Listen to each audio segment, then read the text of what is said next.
ఘనుడవైన దేవా పరిశుద్ధుడా, మెరిచి ఉన్నటువంటి సమయానికై వందనాలు. మేము నేర్చుకునే అంశమును క్షుణ్ణముగా పరిశీలించుటకు మీ కృప చొప్పున మాకు సహాయమును దయచేయమని రక్షకుడైన యేసు పరిశుద్ధ నామమున బ్రతిమాలి అడుగుచూ ఉన్నాము తండ్రి. ఆమేన్. ఈ రోజున మనము చదువుకునేటువంటి ఈ అంశము చాలా క్లిష్టమైనటువంటి అంశముగా మనం భావించవలసి ఉన్నాం. ఎందుకంటే పరిశుద్ధ లేఖనములో క్రొత్త నిబంధన అనేటువంటి ఈ గ్రంథములో ప్రభువు ఎన్నిసార్లు ఆదివారము అనే మాట బైబిల్లో వ్రాసి ఉన్నదో గమనించుదామండి. ఈ 8 చోట్ల వ్రాసి ఉన్నట్లుగా మనకు చెప్పబడుచు ఉన్నది. కాబట్టి 8 చోట్ల ఎక్కడైనా కూడా ప్రార్థన జరిగిందా అనేది మనం ఆలోచించవలసి ఉన్నాం. ఎందుకంటే మనము 1800 సంవత్సరాల్లోనే మనకి బైబిల్ ప్రింట్ అయ్యి ఉన్నదండి తెలుగులో. కాబట్టి అంతకుముందు ఉన్నటువంటి ఆచారాలనే మనము ఆచరిస్తూ ఉన్నట్లయితే మనకు వాళ్ళకి ఎంత వ్యత్యాసం ఉంటుందో ఒకసారి గమనించవలసి ఉన్నాం. ఈ ఆదివారము అనేటువంటి మాట మొట్టమొదటిసారిగా మత్తయి సువార్త 28వ అధ్యాయంలో చదువుకున్నామండి. 28 మొదటి వచనములో, విశ్రాంతి దినము గడిచిపోయిన తరువాత ఆదివారమున తెల్లవారుచు ఉండగా మగ్దలేని మరియయు వేరొక మరియయు సమాధిని చూడవచ్చిరి.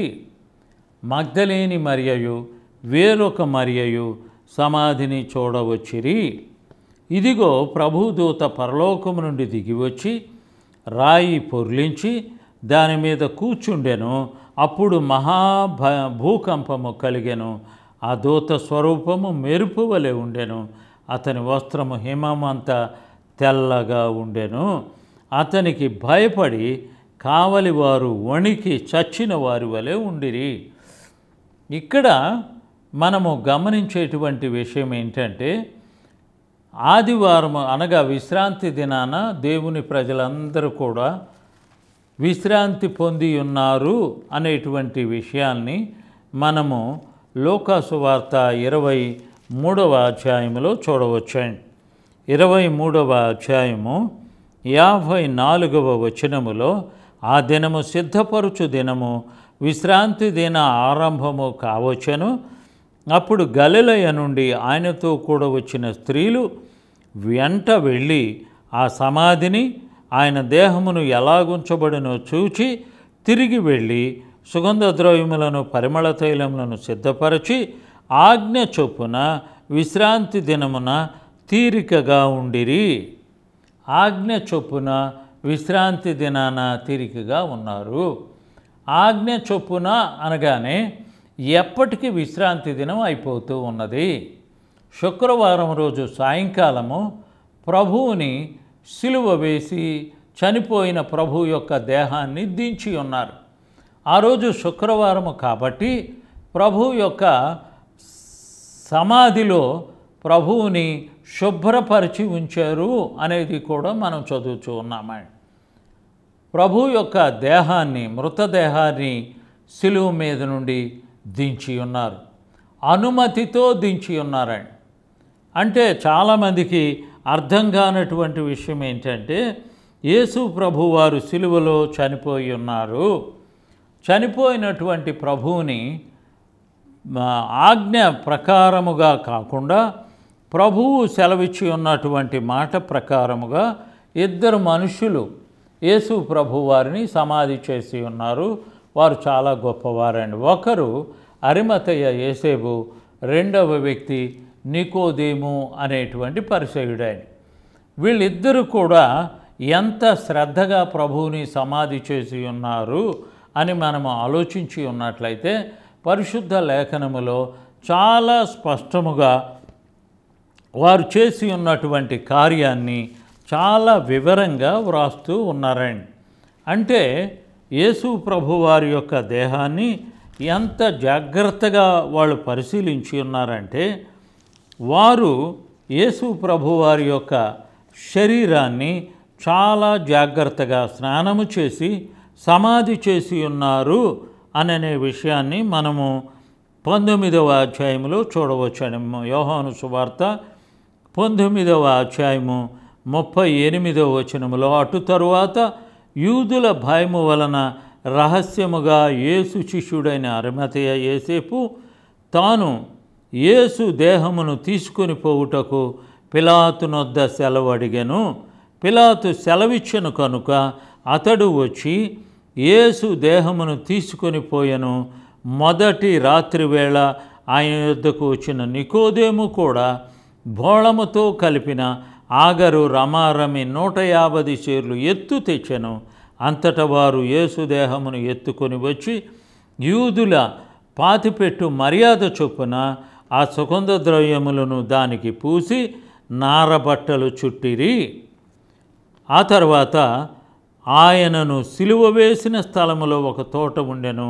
ఆ తోటలో ఎవరునూ ఎప్పుడునూ ఉంచబడని క్రొత్త సమాధి ఒకటి ఉండెను. ఆ సమాధి సమీపముగా ఉండెను కనుక ఆ దినము యూదులు సిద్ధపరచు దినమైనందున వారు అందులో యేసును పెట్టిరి. అరిమతయ యోసేపు తొలిపించి ఉన్నటువంటి క్రొత్త సమాధిలో ప్రభువుని పెట్టి ఉన్నారు. అయితే ఏ రోజున ప్రభువుని శిలువ మీద నుండి దించి సమాధి చేసి ఉన్నారు? శుక్రవారం రోజు సాయంకాలము ప్రభువు దినము ప్రారంభమయ్యేలోగానే ప్రభువుని సమాధి చేసి ఉన్నారు అనేటువంటిది మనం తెలుసుకొనవలసి ఉన్నాం.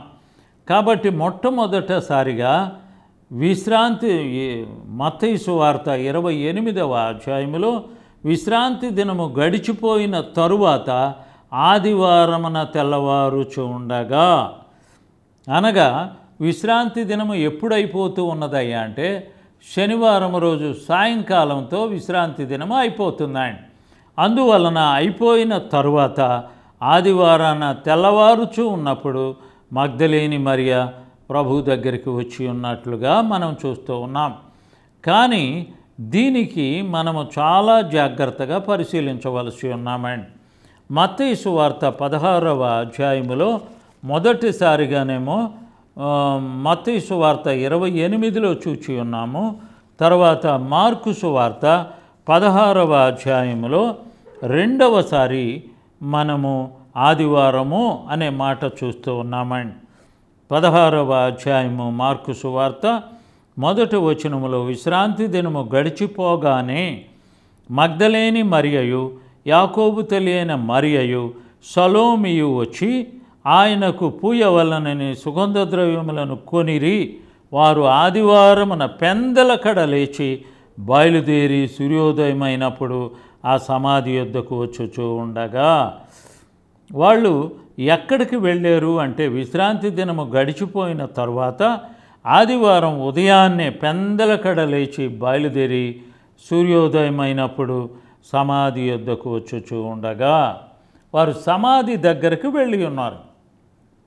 ఎందుకు అని మనము ఆలోచించి ఉన్నట్లయితే చూడండి, మరలా 9వ వచనములో 16:9లో మార్కు సువార్త 16వ అధ్యాయము 9వ వచనములో, ఆదివారమున తెల్లవారినప్పుడు యేసు లేచి తాను 7 దయ్యములను వెళ్ళగొట్టిన మగ్దలేని మరియకు మొదట కనబడెను.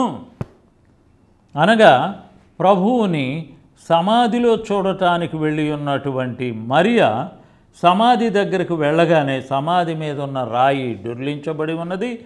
ప్రభు సమాధిలో లేనప్పుడు ఆమె ఏడుస్తూ కూర్చున్నటువంటి సమయంలో ప్రభు అక్కడ కనబడి, చూడండి, ఆదివారమున తెల్లవారినప్పుడు యేసు లేచి తాను 7 దయ్యములను వెళ్ళగొట్టిన మగ్దలేని మరియకు మొదట కనబడెను.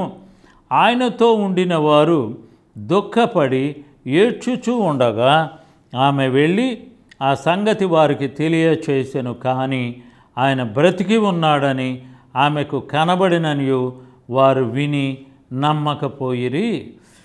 ఇక్కడ ఆదివారము అనే మాట 16వ అధ్యాయము మొదట్లో కనబడి ఉన్నది.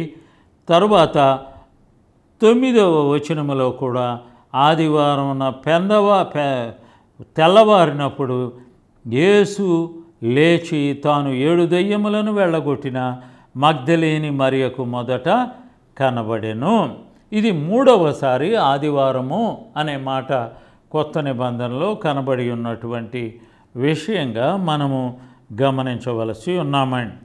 అయితే మనం చాలామంది కూడా కలవరపడేటువంటి విషయం ఏంటంటే, ఎక్కడా కూడా ఆదివారం రోజున ప్రార్థనలు జరిగినట్లుగా మనకి పరిశుద్ధ గ్రంథములో వ్రాయబడి ఉండలేదు అనేది ఆలోచించవలసి ఉన్నామండి.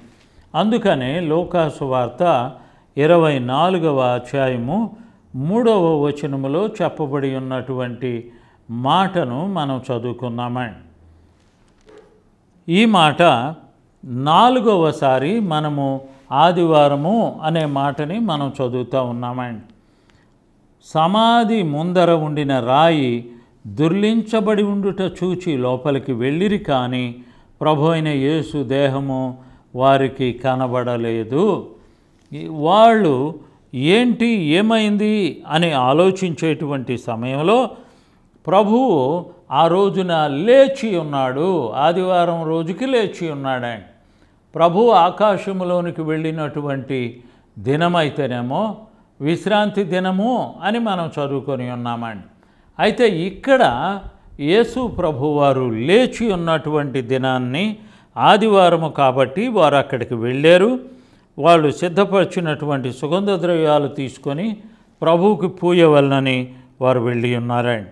అయితే జరిగినటువంటి సందర్భం ఏంటంటే, యోహాను సువార్త 20వ అధ్యాయంలో 4వసారి మనము చదువుకున్నట్లుగానే ఇప్పటికి మొట్టమొదట మత్తయి సువార్తలో ఒకసారి, తర్వాత మార్కు సువార్తలో 2 సార్లు, తర్వాత 4వసారి లూకాసు వార్త 24వ అధ్యాయము 1వ వచనంలో ఉన్నటువంటి మాట అండి.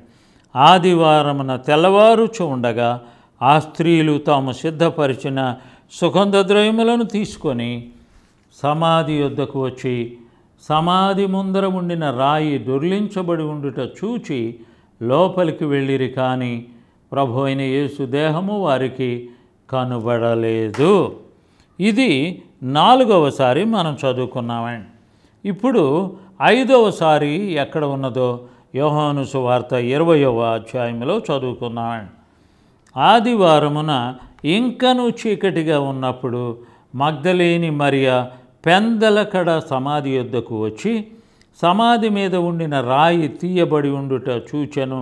కనుక ఆమె పరిగెత్తుకొని సీమోను పేతురునొద్దకు, యేసు ప్రేమించిన మరి ఒక శిష్యుని యొద్దకు వచ్చి ప్రభువును సమాధిలో నుండి ఎత్తుకొని పోయిరి, ఆయనను ఎక్కడ ఉంచిరో ఎరుగము అని చెప్పాను. కాబట్టి పేతురును ఆయన శిష్యుడును బయలుదేరి సమాధి యొద్దకు వచ్చిరి. వారందరూ కూడి పరిగెత్తుచూ ఉండగా ఆ శిష్యుడు పేతురు కంటే త్వరగా పరిగెత్తి ముందుగా సమాధి యొద్దకు వచ్చి వంగి నారబట్టలు పడియుండుట చూచెను, కానీ అతడు సమాధిలో ప్రవేశింపలేదు. అంతటా సీమోను పేతురు అతని వెంబడి వచ్చి సమాధిలో ప్రవేశించి నారబట్టలు పడి ఉండుటయు ఆయన తల రుమాలు నారబట్టల యొద్ద ఉండక వేరుగా పడి ఉండుట చుట్టి పెట్టి ఉండుటయును చూచెను. అంటే ఇక్కడ యేసు ప్రభువారిని చూడటానికి వచ్చి ఉన్నటువంటి మరియా గమనించి ఉన్నట్లయితే 20వ అధ్యాయము 1వ వచనంలో ఆదివారమున ఇంకను చీకటిగా ఉన్నప్పుడు అనేటువంటి మాట వ్రాయబడి ఉన్నదండి. ఇది 5వసారి మనం గమనిస్తూ ఉన్నాం. 6వసారి 19వ వచనంలో చెప్పబడి ఉన్నదండి. ఆదివారము సాయంకాలమున శిష్యులు యూదులకు భయపడి తాము కూడి ఉన్న ఇంటి తలుపులు మూసుకొని ఉండగా యేసు వచ్చి మధ్యను నిలిచి, మీకు సమాధానము కలుగునుగాక అని వారితో చెప్పాను. ఆయన అలాగు చెప్పి వారికి తమ చేతులు ప్రక్కను చూపగా శిష్యులు ప్రభువును చూచి సంతోషించిరి. అప్పుడు యేసు మరలా, మీకు సమాధానము కలుగునుగాక, తండ్రి నన్ను పంపిన ప్రకారము నేను మిమ్మల్ని పంపుచూ ఉన్నానని వారితో చెప్పాను. ఆయన ఈ మాట చెప్పి వారి మీద ఊది, పరిశుద్ధాత్మను పొందుడి, మీరు ఎవని పాపములు క్షమింతురో అని వారికి క్షమించబడును. ఎవని పాపములు మీరు నిలిచి ఉండనిత్తురో అవి నిలిచి ఉండునని వారితో చెప్పాను. ఇప్పటికీ 6 సార్లు ఆదివారము అనే మాట మనం చూచి ఉన్నామండి. తరువాత మళ్ళా అపోస్తుల కార్యములోనికి మనం వెళదామండి. అపోస్తుల కార్యము 20వ అధ్యాయములో మనము ఆలోచించి ఉన్నట్లయితే ఇక్కడ యేసు ప్రభువారు ఏ విధముగా చెప్పబడి ఉన్నాడో 7వసారి చెప్పబడి ఉన్నదే. 20వ అధ్యాయము 7వ వచనములో, ఆదివారమున మేము రొట్టె విరుచుటకు కూడినప్పుడు పౌలు మరునాడు వెళ్ళనయ్యుండి వారితో ప్రసంగించుచు అర్ధరాత్రి వరకు విస్తరించి మాట్లాడుచూ ఉండెను. అర్ధరాత్రి వరకు మాట్లాడుతూ ఉన్నారు అంటే ఆదివారం గడిచిపోయి సోమవారంలో ప్రవేశించి ఉన్నారండి. వాళ్ళు రొట్టె విరవటానికి కూడుకోవటము అనేసరికి కొంతమంది ఏమనుకుంటారంటే ప్రభువు ఆదివారం రోజున రొట్టె విరిచారు అని చెప్పుతూ ఉంటారు. కానీ ప్రభువు ప్రతి దినము కూడా రొట్టె విరిచి ఉన్నారండి. ఆ విషయాన్ని వారు జ్ఞాపకం చేసుకోనకుండా ప్రభువు రొట్టె విరిచను అనే మాటని చెప్పుచూ ఉంటారండి. తర్వాత 8వసారి ఆదివారము అనే మాట 1వ కొరింథీయులకు రాసి ఉన్నటువంటి పత్రిక 16వ అధ్యాయంలో ఈ మాట వ్రాయబడి ఉన్నదండి. దీనిలో మనము ఆలోచించి ఉన్నట్లయితే 16వ అధ్యాయము 1వ వచనములో, పరిశుద్ధుల కొరకైన కానుకల విషయమై నేను గలతీయ సంఘమునకు నియమించిన ప్రకారము మీరును చేయుడి. నేను వచ్చినప్పుడు చందా పోగు చేయకుండా ప్రతి ఆదివారమున మీలో ప్రతివాడు తాను వర్ధిల్లిన కొలది తన యొద్ద కొంత సొమ్ము నిలువ చేయవలెను. ఆదివారం రోజున యూదులందరూ కూడా లెక్కలు వేసుకునేటువంటి దినమండి.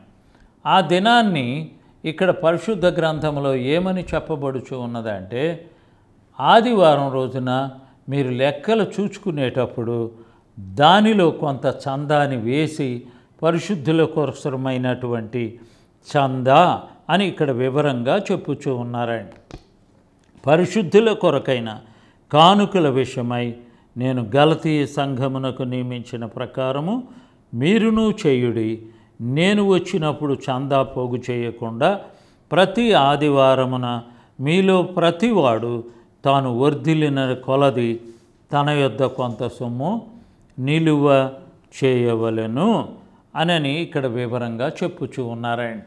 భక్తుడైన పౌలు వెళ్ళినప్పుడు తలా కాస్త చందా ఇచ్చే కంటే వారము పోగు చేసేటువంటి ఆదివారము రోజున మీరు లెక్కలు చూసుకునేటప్పుడు తీయబడి ఉన్న చందాని పరిశుద్ధుల కోసమై మీరు పంపించండి అని చెప్పుచూ ఉన్నారండి. కాబట్టి మనము 8 చోట్ల ఆదివారము అనే మాట కనబడుతూ ఉంటుందండి. ఆదివారము అనే మాట 8 చోట్ల ఉండినా కూడా ఎక్కడా కూడా ప్రార్థన జరిగినట్లుగా మనం పరిశుద్ధ గ్రంథములో చదువుట లేదండి.